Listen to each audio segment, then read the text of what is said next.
Aujourd'hui, je t'optimise une technique complexe. On la retrouve dans le kata Heian Yodan, le kata Kankusho, Heian Sandan, Heian Godan. Alors, t'as trouvé? Bien évidemment, c'est le Morote Uke. Tu sais, cette technique un peu bizarre qui ressemble à un outil Uke et qui est très difficile lorsque tu dois avancer. Alors, déjà qu'un kokutsu, c'est pas évident. Si je dois rajouter le Morote, c'est encore plus compliqué. Et là, tu passes d'un bon kata à d'un seul coup, un kata qui chute à cause de ce mouvement. Un coup, tu te casses la figure. Un coup, tu sais pas comment armer. Ou encore, comment tout coordonner. Et c'est ce que je vais te montrer. Tu vas voir à la fin de cette vidéo, tu auras un Morote fort, stable, percutant, rapide, fluide, technique et qui sortira du lot.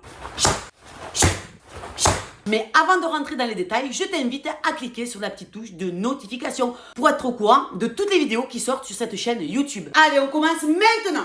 Alors, qu'est-ce qui est galère sur le Morote?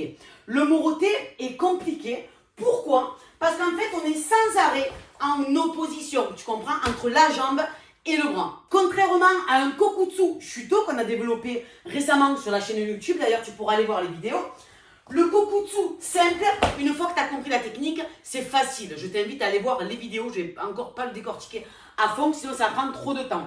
Mais la facilité du Kokutsu, c'est quoi? C'est que je suis ici, mais quand je fais mon Shuto, j'ai uniquement les bras en opposition. Donc j'ai mes épaules qui sont complètement dégagées. Or, quand je fais le Morote, j'ai ce bras qui m'embête. Pourquoi? Parce que c'est le bras qui va aller dans le même sens plutôt que d'aller en opposition comme un Kokutsu Shuto. Du coup, on ne peut pas utiliser les phases d'opposition, d'accord, pour verrouiller le mouvement. Alors, qu'est-ce qu'on fait? Comme les deux bras partent en même temps et qu'il n'y a pas de point d'arrêt, ce qui est difficile, pour verrouiller le mouvement, qu'est-ce qu'on va faire? On va se contracter. Sauf que quand tu commences à faire un kata comme Heian Yodan ou encore plus Kankusho, où tu as un enchaînement de mouvements, du coup, c'est compliqué. Pourquoi? Parce qu'en fait, tu restes contracté.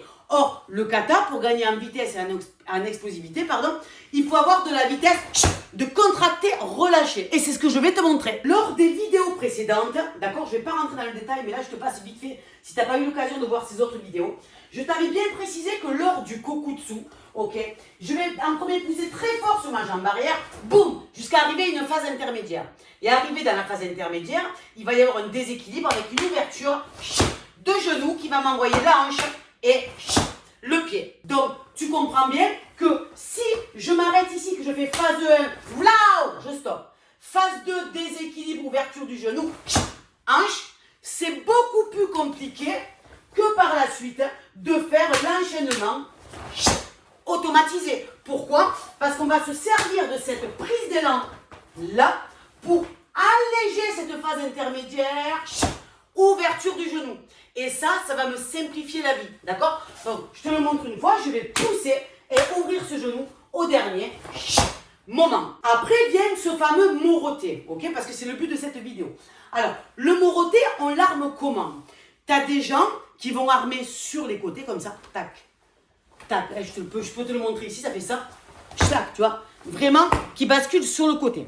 Tu as d'autres personnes, ok, qui elles, vont l'armer en tirage d'équité. Tu vois, tirage d'équité. Mais ça dépend des gens. C'est pas juste et c'est pas faux. Si tu veux mon avis, moi j'ai une petite préférence pour le fait d'armer de manière linéaire. Ok? Pourquoi? Parce qu'après je te rentrerai vraiment dans les détails comment je fais entre les jambes, les pieds, les bras, etc. Mais vraiment comment l'optimiser. Regarde, si j'arme sur les côtés, qu'est-ce qui va se passer quand j'accélère? Il va y avoir tout le temps des mouvements parasites, regarde. Tu vois? Ça fait tout le temps des mouvements qui partent un coup à droite, un coup à gauche, un coup à droite. Donc du coup, ça fait un peu brouillon.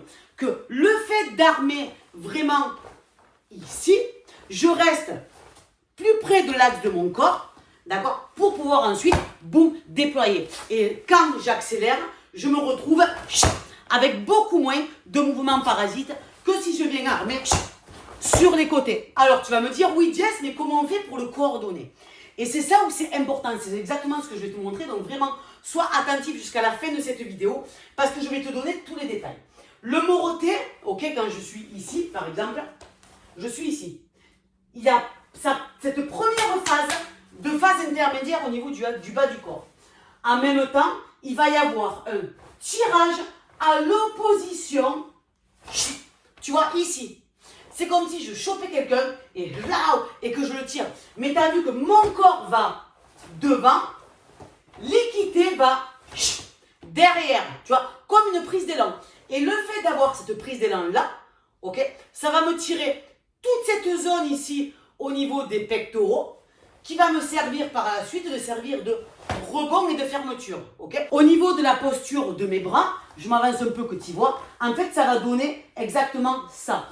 Ici, tu as vu? Je vais armer comme ceci. Et après on va venir déployer. Et c'est là que ça se complique. Quand je suis ici, jusque-là tout va bien.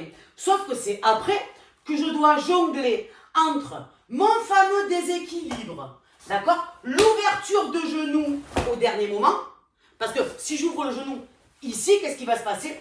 Je vais faire une circulaire, regarde, face, ça va faire ça en fait, d'accord, donc ça c'est pas bon, tu vas avancer à moroter, tu vas faire ça quoi, d'accord, ça c'est hyper la galère, donc non, c'est pour ça que moi je précise, quand je suis ici, mon genou est dans l'axe, mon pied est dans l'axe, ok, je te fais vite un résumé, je vais me mettre en déséquilibre, et c'est dès que je vais sentir que je vais décoller le talon, que là je vais ouvrir mon genou, ok, qui m'envoie les hanches et le pied.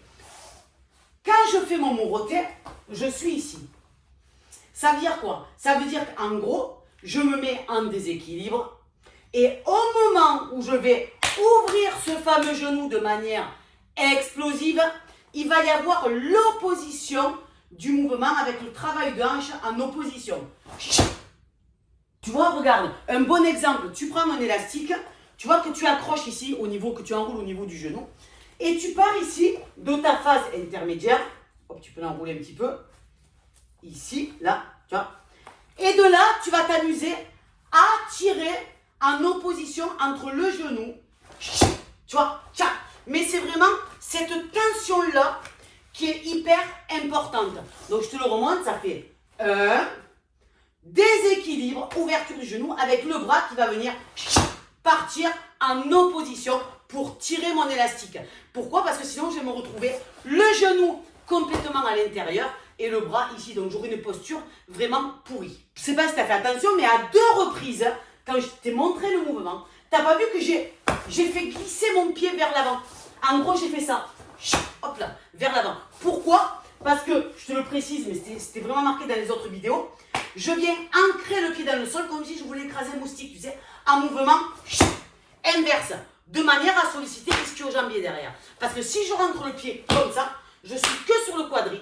Et du coup, avec toute la phase d'élan que je vais envoyer l'ouverture du genou, tac, tac, tac, tac, tac, tac, je me retrouve avec ici des glissements au niveau de ma jambe. Donc, pour éviter ça, je vais venir ancrer le pied en mouvement inverse. Regarde, je te le montre doucement, ça fait ça. Et tu l'auras compris, si je te prends la phase 1 du moroté, donc je suis ici, il va y avoir la vitesse allée du mouvement, donc la vitesse de tirage, ça va faire ça. T'as vu? Mais ma jambe derrière, elle ne traîne pas 3 heures. Parce que si elle traîne cette jambe, ça va m'alourdir et je vais être en décalage ici. Du coup, je reprends l'exemple de mon petit bâton. Hop.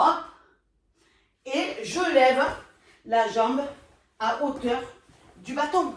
De manière à avoir une flexion, un coup de genou comme un départ de sprinter.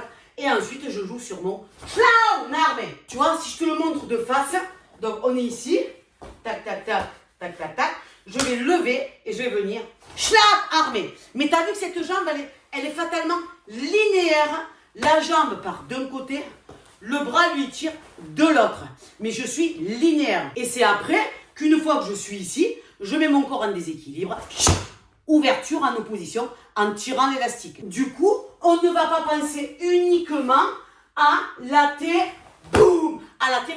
Ça, c'est hors de question, c'est terminé. Maintenant, moi, dans ma tête, j'ai ma phase 1 qui est de poussée et ma phase 1 qui est la vitesse d'armée. Et après, quand je suis là, évidemment, on ne s'arrêtera pas. J'aurai ma fameuse phase 2 qui est ouverture de genoux de manière explosive et le déploiement des bras en opposition. Du coup, quand je vais te le faire fluide, il va y avoir, regarde bien, la vitesse de tirage au niveau de ce bras. Tu vois, le fait de tirer, ça va m'envoyer l'épaule vers l'arrière. Ça va me servir comme un élastique pour boum, pour tout réenvoyer. Et si je vais encore plus loin, si je me mets face à toi, hop, je change de jambe, ça va faire je tire. Ça veut dire quoi? C'est-à-dire que mon corps, il n'est pas là. Tu vois? Parce que si je suis là, regarde, j'ai que ça à faire.